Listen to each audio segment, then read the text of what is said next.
আমার একটা প্রশ্ন যে আমাদের দেশে যে কোনো এক্সাম হোক সিবিএসসি নেট মাধ্যমিক বা এসএসসি এসএসসি জিডি যে কোনো এক্সাম বলো তার রেজাল্ট বেরোনোর পর সবচেয়ে বড় কোচিং সেন্টারগুলো আমাদের দেশে এডুকেশন সিস্টেমের একটা নির্মম সত্যতার পরিচয় দিয়েছে, যেটা আমরা কখনো কল্পনা করতে পারিনি।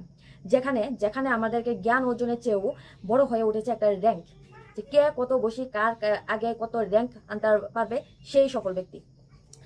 একটা র্যাঙ্ক কেনা বেচার জন্য মানে একটা ঠান্ডা চলছে পুরো এডুকেশন সিস্টেমে। আমি কোনো পলিটিক্স করছি না, আমি কিন্তু মানে কোনো পলিটিক্সের দিক থেকে আমি এটাকে কোনো বলছি না, আমি যেটা সত্য সেটাই কিন্তু বলছি। আর প্লিজ এটাকে কোনো পলিটিক্স বা কোনো একটা সাইট আমাকে মানে ধরবে না, এটা জাস্ট আমি সত্যতাটা এটাই মানে বলছি। যে র্যাঙ্কে কেনা বেচা হয় প্রতি বছর লক্ষ লক্ষ ছাত্রছাত্রী এই রেসে দৌড়াচ্ছে। একটা সময় আমিও কিন্তু এই রেসে দৌড়িয়েছি। সময় মানে এই কোচিং সেন্টারগুলো আমাদের শেখাচ্ছে কিভাবে পরীক্ষা পাশ করতে হবে, কিন্তু কিভাবে শিখতে হয় বা বাস্তব জীবনের সমস্যাগুলো আমি কিভাবে সমাধান করব তা কিন্তু কোনো কোচিং সেন্টারে আমাদেরকে শেখানো হয় না। এটা হলো বড় সত্যতার বিষয়।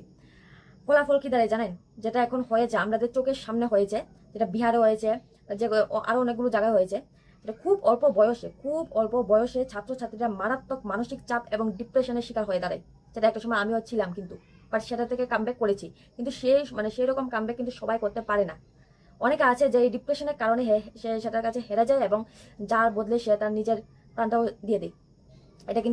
এটা আমাদের সিস্টেম, এডুকেশন সিস্টেম কোনো কেউ এর দায়টা দেয় না। এই দায়টা দিতে হয় যার পরিবারে যে মানুষটা গিয়েছে আর কি, সারা জীবনের জন্য চলে গেছে, তাদেরকে দিতে হয়। সাধারণ অন্য কেউ কিন্তু এটা দায়টা দেয় না, কিন্তু গেছে কিন্তু এই এডুকেশন সিস্টেমের কারণে গেছে। এই আমাদের যে কোচিং সেন্টারের যে বিজনেস কোচিং যে এই র্যাঙ্কের যে একটা মানে টার্গেট থাকে, তোমাকে র্যাঙ্ক আনতে হবে, না কেউ তুমি কিছু করতে পারবে না, সেটার জন্যই কিন্তু এটা হয়। এর কারণ সমাজের সফলতা হতে গেলে আমাদের সমাজে একটা যে ব্যাক সাইড, যে আমি যদি কোনো সমাজে সফল হতে চাই আমাকে হয়তো সরকারি চাকরি করতে হবে, নয়তো ইঞ্জিনিয়ারিং দিক থেকে আইটিআই ডিপ্লোমা এসব করতে হবে, নয়তো আমাকে সকলে মানে সমাজের একজন ব্যক্তি বলবো আমাকে মানে ধরবে না। আমি সমাজের একটা সাইডে একটা কোনাতে বসে থাকবো, আমাকে ধরবেই না, এরকম একটা সিস্টেম। বাস্তবতা হলো এই কাগজের ডিগ্রি আমাদের ভবিষ্যৎ কিন্তু ঠিক করে না।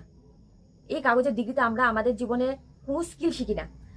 আসল শিক্ষা আপনার স্কিল, আপনার চিন্তা ভাবনা এবং কিছু শেখার ইচ্ছার উপর ডিপেন্ড করে। আমি যতক্ষণ পারি আমি আমার নিজের স্কিল দিয়ে যা কিছু মানে সবকিছু করতে পারবো। মানুষ এটা ভাবে না যে এডুকেশন দিয়েছে জাস্ট শুধু আমি মানে একদম বোঝার জন্য, একটা ডিসিপ্লিন মেনটেন করার জন্য বা আমার ভিতরে ওই বুঝটা আসার জন্য।